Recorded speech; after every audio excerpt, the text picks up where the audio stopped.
Demonic possession throughout history is something that has split opinions of both religious and atheist people.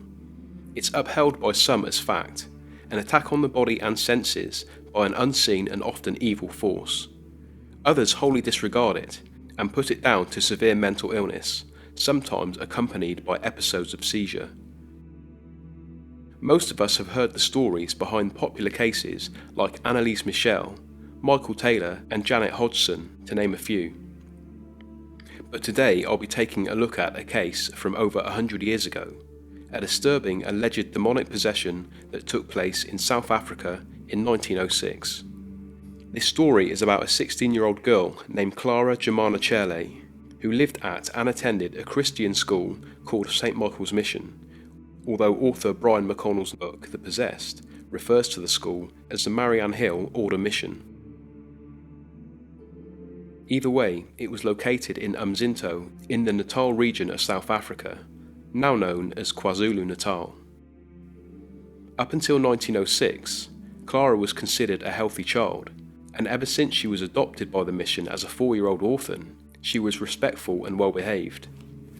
However, in mid to late 1906, Clara's personality, mental and physical abilities underwent a transformation.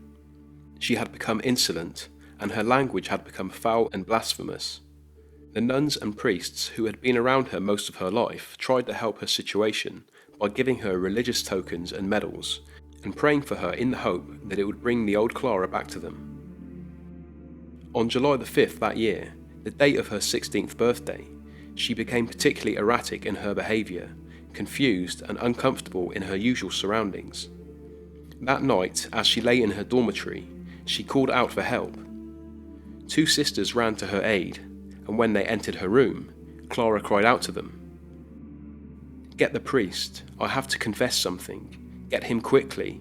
I'm afraid Satan will kill me before I have a chance to confess." A Father Horner Erasmus came to her aid, and to hear her confession.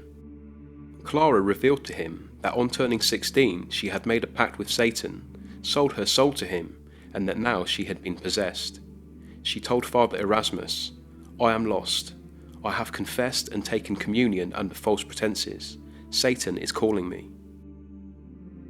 Father Erasmus's opinion was that her behaviour was the result of a young mind simply rebelling against authority, and disregarded her claim. However, 6 weeks later, on August the 20th, things took a turn for the worse.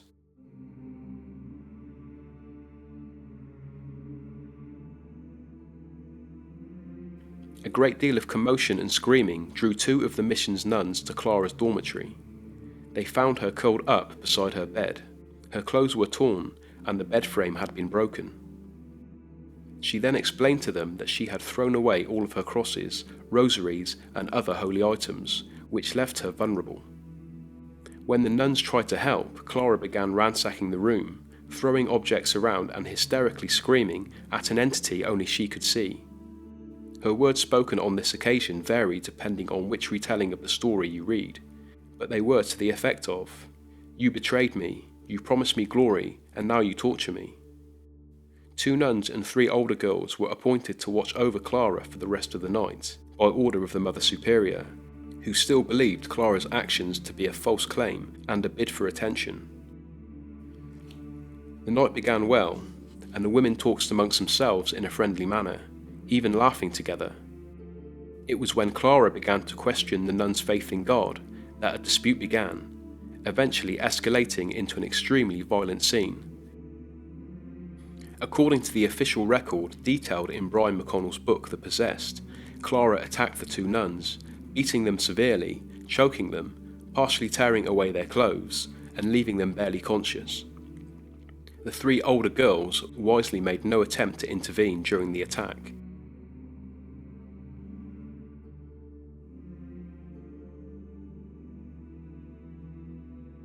It was at this point that the priests of the mission began to carefully record the manifestations Clara showed, putting her through tests to see if it was all a hoax.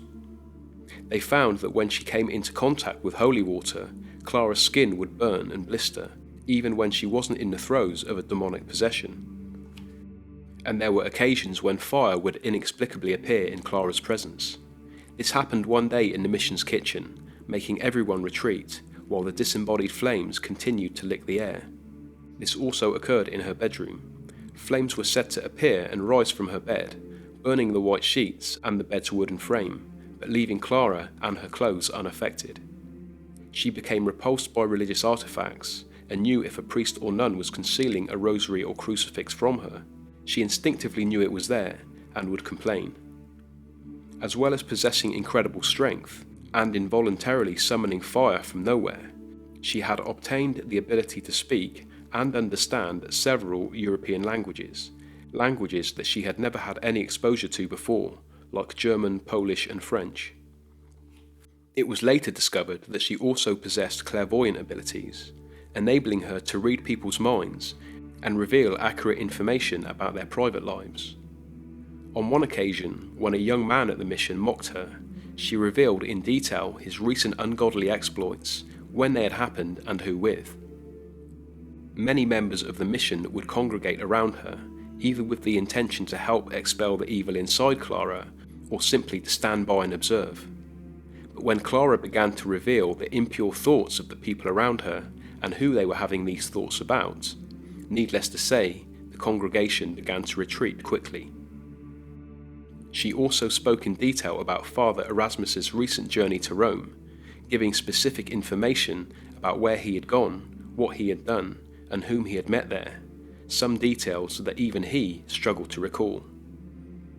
It was during Father Erasmus's trip to Rome that an inexperienced priest entered the mission with the intention of exorcising Clara. When taunted by the possessed girl, the priest's emotion got the better of him and he slapped her. She turned to the young man, ripped the stole from his neck, tore it to pieces, choked him and then threw him to the ground. Clara then sat in a corner and wept as the badly injured priest fled from the scene. Clara was finally put into a private room on her own, far away from the other girls at the mission. It was then that loud thuds, said to be like thunderclaps, reverberated around the building. Clara's bedroom door was being struck hard from the outside whilst she was still in bed. When a reverend father and a monk went to investigate the noise, there was no signs of anyone outside the room. But soon after, the other bedroom doors in the building began to thud and shake under great pressure. One of the priests even investigated the mission's hallways brandishing a gun. When Clara heard of this, she laughed, called the priest foolish, and said, "The one who is inside me is only taking delight and pleasure in all of this."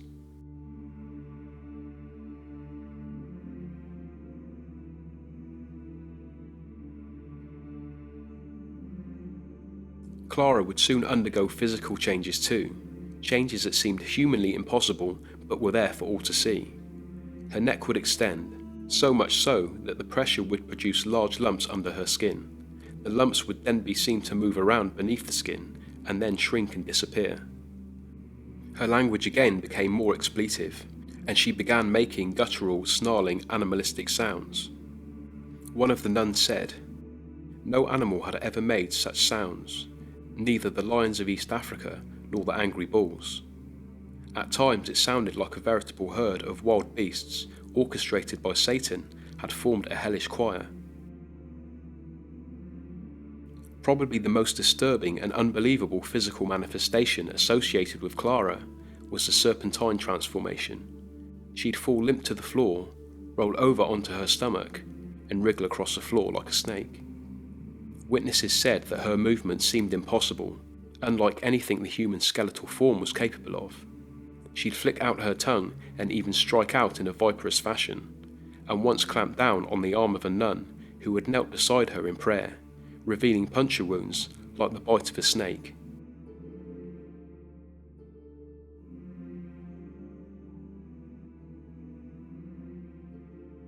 An exorcism was arranged for September 10th, 1906. 2 months after Clara had claimed to have sold her soul to Satan. Roman Catholic priests Reverend Mansuetti, who was director at the mission school, and Father Erasmus, Clara's personal confessor, were appointed to perform the rite. The exorcism began in the morning and lasted until noon. It was then continued at 3 p.m. and carried on well into the night. At the exorcism's opening, she tore away one priest's stole and attempted to strangle him with it after knocking a Bible out of his hands. He continued with the exorcism, apparently unfazed. As many as 170 people were said to have witnessed the deliverance and watched as Clara's body levitated from her bed, both vertically and horizontally, as the now familiar animalistic sounds filled the room. The next morning they began again at 8 a.m.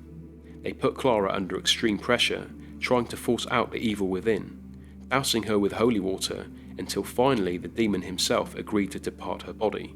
But it wasn't until one last exhibition of levitation. Clara was then dropped to her bed at a height of around 5 or 6 feet.